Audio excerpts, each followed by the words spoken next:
Welcome to the Cybersecurity Happy Hour. My name is Christie and I'm your host of the Cybersecurity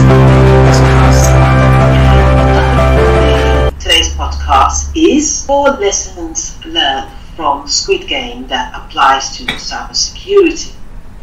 Now you might be wondering, what exactly is Squid Game?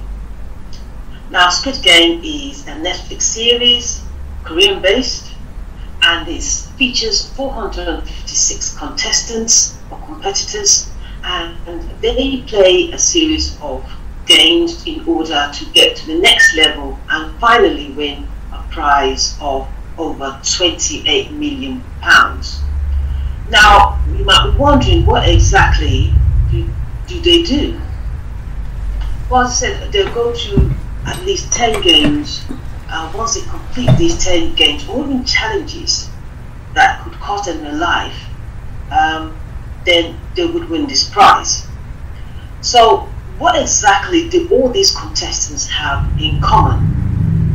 These contestants have debt, financial debt, and because they have these financial debts, they become vulnerable to, well, basically anyone. But in this instance, they become financially vulnerable to the organization, the people organizing these games.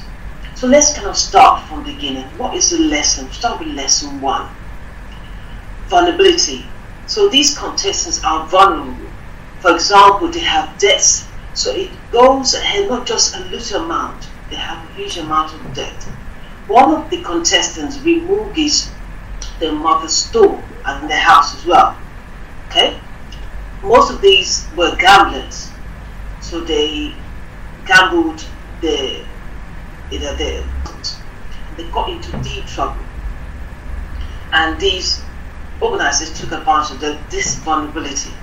Now, how does this apply to cybersecurity?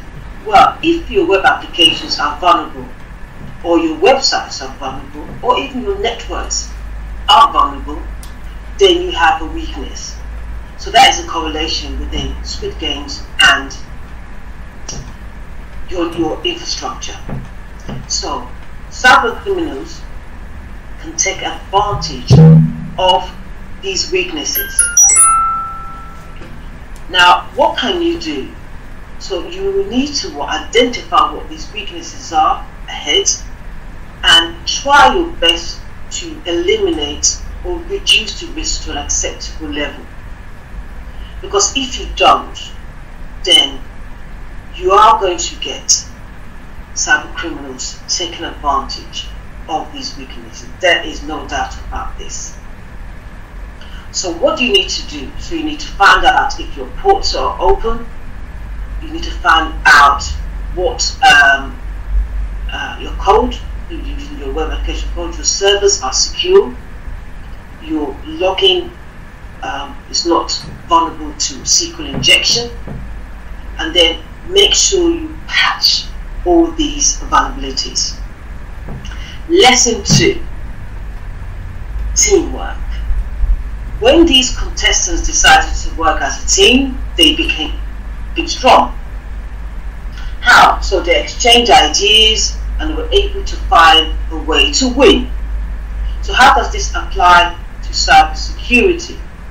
Now you can ensure that you have a diverse team within your organization and ensure that these teams are committing to or communicating with each other. So you have HR, you have IT, you have security and other departments as well. Now, of course, HR will have the security issues, even IT has security issues. But we want to make sure that these departments are communicating, and so that we can find out and address their problems. Now, I won't say the problems could be HR would have bespoke applications for recruitment. Even finance might be using vulnerable applications. Okay, so it's a role of security to ensure that these software that they are purchasing from these vendors are secure. But a way to do that is to have that ongoing communication and teamwork. Okay, to make sure that those who own the assets make sure they use the asset or these applications securely. So again, as well as communicating within departments, you should also be communicating to top management, because of course top management has the final sign off. So ensure that defense in depth are in place, team working together and communicating effectively to make sure that your whole IT infrastructure is secure. Lesson 3, the internal threat. Now, in the Squid Game, one of the organizers of the team was as part of the contestant. Now, the others were not aware of this until the winner later on discovered he was organizer.